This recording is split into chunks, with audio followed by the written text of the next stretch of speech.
Hi guys, welcome back again. So today we are going to read the sixth chapter. The name of the sixth chapter is Use the ABCDE method continually.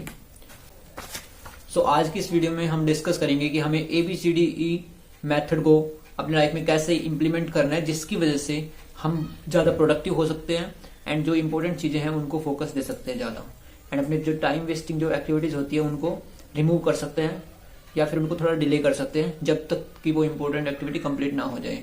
सो हमने कल क्या discuss किया था? हमने कल discuss किया था proactive procrastination. Means हमको उसको बार बार प्रैक्टिस करना है जब तक कि वो हैबिट ना बन जाए। प्रोएक्टिव प्रोक्रेस्टिनेशन में हमने देखा था कि हमें सबसे पहले तो इंपॉर्टेंट एक्टिविटीज को करना है एंड उन चीजों पे प्रोक्रेस्टिनेट करना है जो कि लो लेवल एक्टिविटीज होती है, जिनसे ज्यादा इंपैक्ट नहीं आता लाइफ में और जो टाइम कंज्यूमिंग होती है, जिससे कि टाइम वेस्ट होता है एंड उनकी वजह से आप इंपॉर्टेंट एक्टिविटीज को अटेंशन नहीं दे पाते एंड आप अपने करियर में या लाइफ में ग्रो नहीं कर पाते। आज का टॉपिक डिस्कस करते हैं ABCDE मेथड। इसमें ऑथर चीजों को प्रायोरिटाइज करना सिखाते हैं कि आपको चीजों को प्रायोरिटाइज कैसे करना है। सो ABCD मेथड को यूज करने के लिए, जैसे मान लो आप टू डू लिस्ट बनाते हो, तो आपको सबसे पहले आप मतलब टास्क लिखते हो कि भाई ये टास्क मुझे करने हैं एंड देन आप उनको प्रायोरिटाइज करते हो। सो हम ये देखेंगे कि उनको प्रायोरिटाइज कैसे करना है एंड किन चीजों को रिमूव करना है एंड किन चीजों को सबसे पहले करना है, किन चीजों को बिल्कुल भी नहीं करना, मीन्स किन चीजों को किन के बाद में करना है। सो चलो देखते हैं। लेट्स स्टार्ट विद ए। आप ए वाली एक्टिविटीज को जैसे करते हो तो आपको उनमें ए वाली एक्टिविटीज वो होती है जो बिल्कुल ही इंपॉर्टेंट एंड अर्जेंट एक्टिविटीज होती है, जो आपको मस्ट है। मतलब अगर आपने वो नहीं की तो उनके कॉन्सिक्वेंसेज पॉजिटिव या नेगेटिव बहुत ज्यादा होते हैं। जैसे कि आप ऑफिस में जाते हो तो आपका इंपॉर्टेंट काम होता है भाई आज का ये टास्क है, आपको ये करना ही पड़ेगा, otherwise your job will be at risk. इस तरीके से for example the studies you have to do, otherwise you will not be able to crack the exam for which you are preparing for. So ए में आगे जैसे आप इसको implement कैसे करना है वो हम आगे देखेंगे। उसके बाद में हम डिस्कस करते हैं बी में टास्क वो आते हैं जिनके माइल्ड कॉन्सिक्वेंसेज आते हैं। बी में टास्क वो आते हैं जो शुड होते हैं, मतलब आपको करने चाहिए। जैसे कि आपको अनइम्पोर्टेंट कोई कॉल आता है तो उनको आप अटेंड करते हो, तो वो एक सबसे पहले तो आप उनको ए वाला को करना है, उसके बाद में इसको करना है। So let's discuss now C part. So what is C? So C में वो टास्क आते हैं जिनको करना आपको अच्छा लगता है पर लेकिन उनके कोई कॉन्सिक्वेंसेज नहीं है। For example calling a friend, मतलब आपको आप फ्रेंड को कॉल करते हो, going on lunch, having coffee with a co-worker, means आपके जो कलीग्स वगैरह के साथ में कॉफी पे जाना, मतलब ये आपको अच्छा लगता है, मतलब ये सही है करने के लिए, अच्छा है, पर लेकिन इसके कोई कॉन्सिक्वेंसेज नहीं है। एंड ये एक्टिविटीज वो होती है जिनकी वजह से, मतलब जिनको आप करो या ना करो उनसे आपकी वर्क लाइफ पे कोई इफेक्ट नहीं पड़ता। जैसे पार्टी करना हो गया, कलीग्स कोवर्कर जो लोग काम करते हैं उनके साथ में, या चिट चैट करना हो उनके साथ में, तो इनसे वर्क लाइफ में कोई फर्क नहीं पड़ता है। सो इनको आप मतलब ना भी करो तो कोई प्रॉब्लम नहीं होती।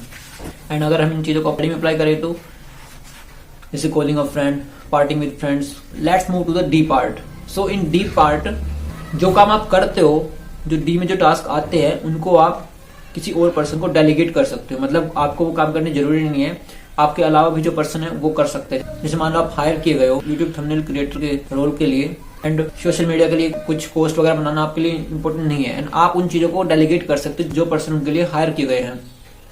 सो अपना जो मोर फ्री टाइम जो आपका बचता है आप उनको अपनी इंपॉर्टेंट एक्टिविटीज पे लगा सकते हो, जिससे कि आप अपनी स्किल्स को बेटर कर सकते हो।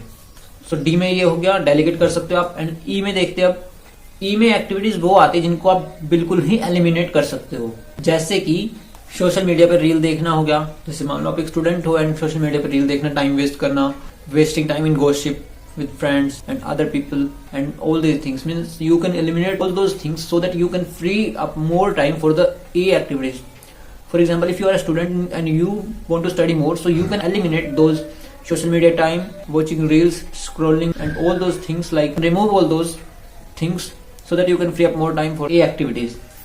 So आज हमने देखा कि हम इन चीजों को कैसे प्रायोरिटाइज करना है, मतलब अब हम इन चीजों को अप्लाई कैसे करें। So let's see it with the example. For example जैसे मान लो आपके पास ये चीजें हैं जो आपको आज करनी है, सो आप उनको कैसे प्रायोरिटाइज कर सकते हो ABCDE मेथड के according. So let's see.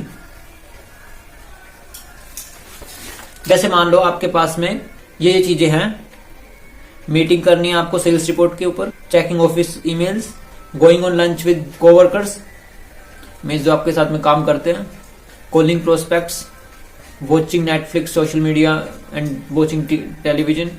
And sales report, you have to also create sales report. So now let's see how to prioritize this, and let's see how I will prioritize this according to the work I have to do. So let's see now.